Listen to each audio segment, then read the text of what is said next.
गृहमंत्री अमित शाह के बंगाल और असम दौरे का आज दूसरा दिन है। आज भी वो दोनों राज्यों में चुनावी कार्यक्रमों में हिस्सा लेंगे।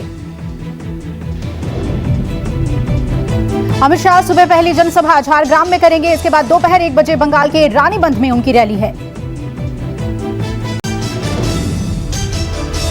बंगाल के खड़गपुर में कल गृह मंत्री अमित शाह ने रोड शो के जरिए शक्ति प्रदर्शन किया। रोड शो में बीजेपी कार्यकर्ताओं का सैलाब उमड़ पड़ा। अमित शाह ने कहा, बंगाल की जनता हमारे साथ है। ये जन सैलाब बदलाव की निशानी है। अमित शाह ने कहा, एक बार फिर सोनार बांग्ला बनाया जाएगा। बंगाल में बीजेपी की पूर्ण बहुमत की सरकार बनेगी।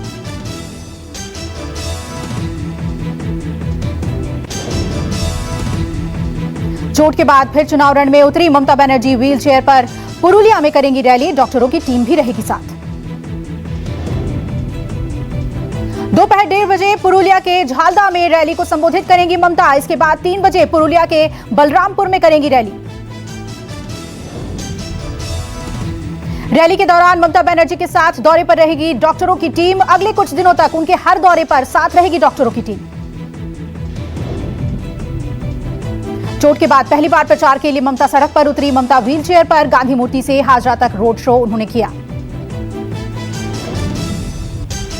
रोड शो से पहले ममता ने ट्वीट कर जनता की लड़ाई लड़ने का ऐलान किया। ममता ने कहा, हम निर्भीक होकर लड़ते रहेंगे। बीएसपी प्रमुख मायावती की हुंकार। यूपी विधानसभा का चुनाव अकेले लड़ने का ऐलान। मायावती ने यूपी में अपने बलबूते चुनाव जीतने का किया दावा। बोली, किसी पार्टी से नहीं करेंगी गठबंधन। पंचायत चुनाव के लिए भी बीएसपी की पूरी तैयारी। अपने सिंबल पर उतारेंगी उम्मीदवार। मायावती ने किसान आंदोलन का किया समर्थन। बोली, तीनों कृषि कानून वापस ले सरकार।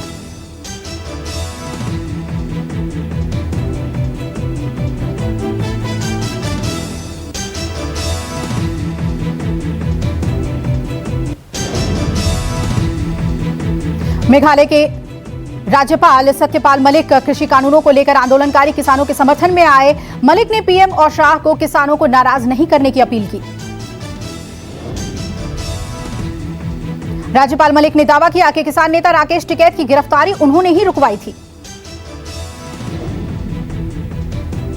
बागपत में एक अभिनंदन समारोह में मलिक ने कहा, केंद्र सरकार फसलों के न्यूनतम समर्थन मूल्य को कानूनी मान्यता दे तो किसान मान जाएंगे। मलिक ने कहा कि कोई भी कानून किसान के पक्ष में नहीं। किसान जिधर भी जाते हैं वहीं लाठीचार्ज हो जाता है। सत्यपाल मलिक ने किसानों का पक्ष लेते हुए कहा कि जिस देश का किसान और जवान जस्टिफाई नहीं होगा, उस देश को कोई बचा ही नहीं सकता। किसान आंदोलन का आज 110वां दिन। बॉर्डर पर डटे हुए हैं किसान। दिल्ली के गाजीपुर बॉर्डर पर पुलिस ने एक तरफ का रास्ता खोला। गाजीपुर में यूपी से दिल्ली जाने वाला रास्ता करीब 3 महीने से बंद। रास्ता खुलने से लोगों को आवाजाही की मिली सहूलियत। कृषि कानूनों को लेकर सरकार और किसानों के बीच तकरार बरकरार। दिल्ली के तमाम बॉर्डर पर किसानों का धरना जारी। बाटला हाउस केस में आज होगा सजा का ऐलान। साकेत कोर्ट एनकाउंटर से जुड़े मामले में सुनाएगी सजा। कोर्ट ने आतंकी आरिस खान को दोषी करार दिया। धारा 302, 307 और आर्म्स एक्ट में दोषी करार हुआ। दिल्ली में 2008 में हुए बाटला हाउस एनकाउंटर केस के बाद आरिस भाग गया था। 2018 में नेपाल से गिरफ्तार किया गया था। दिल्ली के पटियाला हाउस कोर्ट में निकिता जैकब और शांतनु की जमानत याचिका पर सुनवाई होगी। दिल्ली की पटियाला हाउस कोर्ट में ही जेएनयू मामले की भी सुनवाई। कन्हैया और अन्य आरोपी कोर्ट में हुए पेश।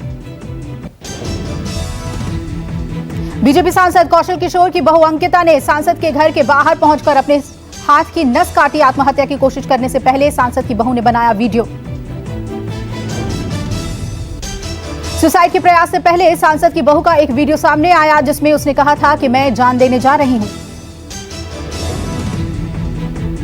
वीडियो में अंकिता ने सांसद के बेटे आयुष पर लगाए गंभीर आरोप। अंकिता ने कहा कि उसके साथ धोखा हुआ है। भाजपा सांसद कौशल किशोर का बेटा आयुष किशोर कल दोपहर को मणिगांव थाने पहुंचा और पुलिस ने उससे पूछताछ शुरू की। पुलिस के मुताबिक आयुष ने खुद पर 2 मार्च की रात को गोली चलवाई थी। इसी मामले में आयुष पर मुकदमा हुआ दर्ज।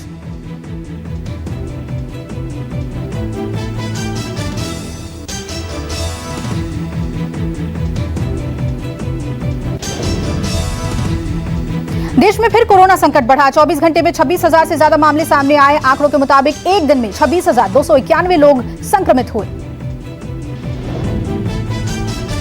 पिछले एक दिन में कोरोना से 118 लोगों की मौत हुई। 17,455 लोग कोरोना से ठीक होकर घर लौटे।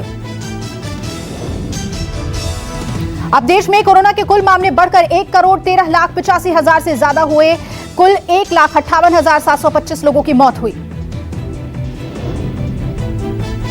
देश में अब एक्टिव केस की संख्या लगातार बढ़ रही है। अब दुनिया में अमेरिका के बाद संक्रमण के मामले में भारत का दूसरा नंबर। कोरोना ने पकड़ी रफ्तार। महाराष्ट्र में लगातार दूसरे दिन भी 16,000 से ज्यादा नए मामले सामने आए। 50 की मौत। कई और राज्यों में कोरोना का खतरा बढ़ा। महाराष्ट्र में लगातार चौथे दिन संक्रमण के मामले बढ़े। महाराष्ट्र में आज 16,620 नए कोरोना केस सामने आए। पुणे, नागपुर, औरंगाबाद, जलगांव समेत कई शहरों में कोरोना केस बढ़े। महाराष्ट्र में 5,83,000 से ज्यादा लोग होम क्वारंटीन हैं और 5,493 लोगों को कोरोना सेंटर में रखा गया है। महाराष्ट्र में 1,16,620 एक्टिव केसेस। वहीं 24 घंटे में 8,861 कोरोना मरीज ठीक होकर अपने घर लौटे। महाराष्ट्र में बेकाबू हुआ कोरोना संकट। सिर्फ पुणे में 3,200 नए केस। नागपुर में आज से 1 हफ्ते का लॉकडाउन शुरू। कोरोना मामलों में तेजी से हुई बढ़ोतरी के मद्देनजर नागपुर में आज से पूरी तरह से लॉकडाउन। इस दौरान सिर्फ जरूरी सेवाओं को राहत दी गई है। कोरोना के कहर के बीच मुंबई के दादर की सब्जी मंडी में सरेआम उड़ी कोरोना नियमों की धज्जियां। सब्जी मंडी में बिना मास्क पहने नजर आए लोग।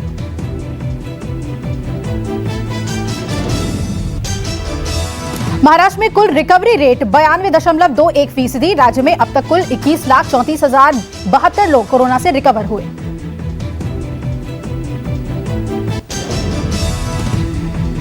पुणे एक्टिव केसों के मामले में टॉप पर। वहीं रोजाना कोरोना के केस मिलने के मामले में सभी नगर निगमों में नागपुर नगर निगम सबसे ऊपर। मुंबई में आज से 5 केंद्रों पर कोविशील्ड और कोवैक्सीन की डोज दी जाएगी। वहीं देश में अब तक 3 करोड़ के करीब लोगों को वैक्सीन लगाई गई। मसूरी के एक स्कूल में एक साथ कोरोना पॉजिटिव के 14 नए मामले सामने आए। प्रशासन के पसीने छूटे। मसूरी के बार्लोगंज और गोलवे कॉटेज एरिया में लगा लॉकडाउन। प्रशासन ने की लोगों से घरों में ही रहने की अपील। दुनिया भर में कई देशों में प्रतिबंध लगाए जाने के बीच कोरोना वैक्सीन बनाने वाली कंपनी एस्ट्राजेनेका ने दी सफाई। कहा, वैक्सीन लगने के बाद खून के थक्के जमने का कोई सबूत नहीं मिला। जोधपुर के इंडस्ट्रियल एरिया में फैक्ट्री में लगी भीषण आग। लाखों का सामान जलकर हुआ खाक। भीषण आग से मचा हड़कंप। फायर ब्रिगेड की 10 गाड़ियां मौके पर पहुंची। कड़ी मशक्कत के बाद आग पर काबू पाया गया। बिहार के किशनगंज में सिलेंडर फटने से हुआ बड़ा हादसा। आग लगने से एक ही परिवार के 5 लोगों की झुलसने से हुई मौत। हादसे में मरने वालों में घर के मालिक समेत 4 छोटे-छोटे बच्चे शामिल। झुलसे लोगों को इलाज के लिए अस्पताल ले जाया गया था। जानकारी मिलते ही पुलिस मौके पर पहुंची और शव को कब्जे में लेकर पोस्टमार्टम के लिए भेजा। पुलिस जांच में जुटी। गाजियाबाद के टोल प्लाजा पर टोल कर्मियों के साथ जमकर मारपीट। टोल कर्मियों ने लगाया लूट का आरोप। बाइक सवार अज्ञात लोगों ने की टोल कर्मियों से मारपीट। मारपीट का सीसीटीवी वीडियो सामने आया। पुलिस ने मामला किया दर्ज। हरिद्वार के कुंभ क्षेत्र में हाथी घुसने का वीडियो वायरल। कुंभ क्षेत्र में लॉजीवाला टापू में घुसा हाथी। मचा हड़कंप। कल देर रात कुंभ क्षेत्र में लॉजीवाला टापू में घुसा हाथी। टेंट कॉलोनी के लोगों में मची अफरा तफरी। कड़ी मशक्कत के बाद हाथी पर पाया गया काबू। दिल्ली यूनिवर्सिटी के 12 कॉलेजों में टीचिंग और नॉन टीचिंग स्टाफ को वेतन न मिलने का मामला। सीएम ने बुलाई बैठक। सीएम केजरीवाल के अलावा बैठक में उप मुख्यमंत्री मनीष सिसोदिया के साथ उच्च शिक्षा विभाग के अधिकारी होंगे शामिल। आज से 2 दिन बैंक बंद रहेंगे। देश के 2 बैंकों के निजीकरण के प्रस्ताव के खिलाफ हड़ताल का ऐलान किया गया। करीब 10 लाख बैंक के कर्मचारी हड़ताल में शामिल होंगे। बैंकों के कामकाज पर पड़ेगा असर। लखनऊ के डालीबाग में डीजीपी आवास के पास सरेआम गुंडागर्दी। कार सवार युवकों ने बाइक सवार 3 युवकों को मारी टक्कर, युवक की पिटाई की। जानकारी मिलते ही एसपी ने सिपाहियों की मदद से 5 आरोपियों को पकड़ा, बाकी आरोपी फरार, पुलिस तलाश में जुटी। पश्चिम बंगाल के मुर्शिदाबाद जिले के सालार पुलिस स्टेशन इलाके में नहर के पास से बम बरामद, पुलिस ने बम डिफ्यूज किया। यूपी के बुलंदशहर में एक सनकी युवक ने बाइक टकराने पर हुए मामूली विवाद के बाद बाइक सवार युवक की हत्या कर दी। युवक की चाकू से गोद कर हत्या करने के बाद युवक फरार हो गया। पुलिस ने शव को पोस्टमार्टम के लिए भेजा। पुलिस ने हत्या के आरोपी के खिलाफ मामला दर्ज किया। पुलिस जल्द ही आरोपी को गिरफ्तार करने का दावा कर रही है। बिहार के पटना में आरजेडी नेता पर जानलेवा हमला। 4 हमलावरों ने उन्हें जान से मारने के इरादे से फायरिंग की, लेकिन हमले में आरजेडी नेता बाल बाल बचे। यूपी के मुजफ्फरनगर में अनोखा मामला। शादी के लगभग 4 महीने बाद दूल्हे के किन्नर होने का खुलासा हुआ। मामले का खुलासा होने के बाद दुल्हन ने यूपी 112 पर नंबर पर डायल कर सूचना दी। पुलिस ने मामला दर्ज कर जांच शुरू की। बिहार के बक्सर में मिठाई की दुकान में घुसकर व्यवसायी की हथौड़ी मारकर हत्या। आपसी विवाद में भाई ने भाई को मारा। जमीन पर मालिकाना हक को लेकर चल रहा था विवाद। आरोपी युवक को पुलिस ने किया गिरफ्तार। बिहार के शेखपुरा जिले में परीक्षा केंद्र पर मचा बवाल। सिपाही भर्ती परीक्षा के दौरान डीएम हाई स्कूल केंद्र पर जमकर हंगामा हुआ। नोएडा के सेक्टर 12 में एक व्यक्ति की साइकिल से टकराई महिला, शख्स ने जमकर की धुलाई। पिटाई का वीडियो सोशल मीडिया पर तेजी से वायरल। पुलिस महिला और युवक की तलाश में जुटी। बिहार के पटना में पीडब्ल्यूडी के इंजीनियर को 1,30,000 रुपए रिश्वत लेते हुए रंगे हाथों गिरफ्तार किया गया। यूपी के बुलंदशहर में पेट्रोल पंप पर दिन दहाड़े हथियारों के बल पर लूट। सेल्समैन से पिस्टल दिखाकर 80,000 रुपए लूटे। लूट का विरोध करने पर पेट्रोल पंप मालिक और सेल्समैन के साथ मारपीट भी हुई। पूरी घटना सीसीटीवी कैमरे में कैद हुई। भारत ने T20 सीरीज के दूसरे मैच में इंग्लैंड को 7 विकेट से हराया। सीरीज में 1-1 की बराबरी पर दोनों टीमें। कोहली ने फिर रचा इतिहास। T20 इंटरनेशनल में 3,000 रन बनाने वाले पहले बल्लेबाज बने। ईशान किशन का धमाकेदार डेब्यू। 28 गेंदों में 4 छक्के और 5 चौकों की मदद से जड़ा अर्धशतक। वीवीएस लक्ष्मण और गंभीर की राय। पूरी सीरीज में ईशान किशन और सूर्य कुमार को मिले मौका। दूसरी बार पिता बनने वाले हैं हरभजन सिंह। इसी महीने घर में दस्तक देगा नन्हा मेहमान। फैंस को फिर से गुदगुदाने आ रही है फुकरे 3। जल्द शुरू होगी फिल्म की शूटिंग।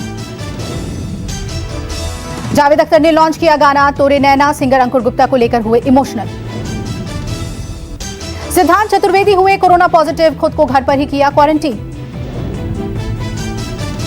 साइना फिल्म का पहला गाना परिंदा रिलीज। परिणीति चोपड़ा की मेहनत देखकर दंग रह गए फैंस। अली जफर पर यौन शोषण का आरोप लगाने वाली सिंगर एक्ट्रेस मीशा शफी को 3 साल की सजा। ई कॉमर्स पॉलिसी का ड्राफ्ट में प्रस्ताव। डेटा का दुरुपयोग रोकने के लिए सेफगार्ड्स तैयार करेगी सरकार।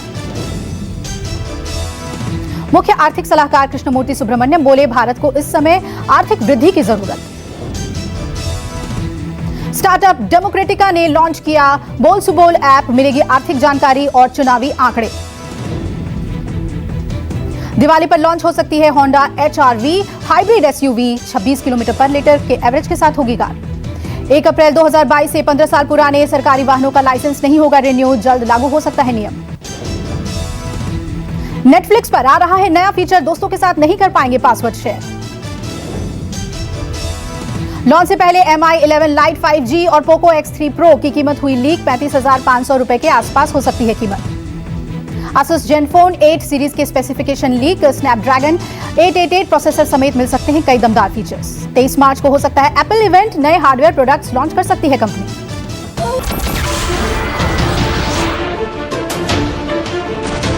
नमस्कार, मैं हूं मानक गुप्ता। अगर आपको हमारा ये वीडियो पसंद आया हो तो इसे लाइक और शेयर जरूर करें। और हाँ, हमें सब्सक्राइब और फॉलो करना ना भूलें ताकि आप देश और दुनिया की कोई खबर मिस ना करें। तो जुड़े रहिए हमारे साथ और देखते रहिए न्यूज़ 24।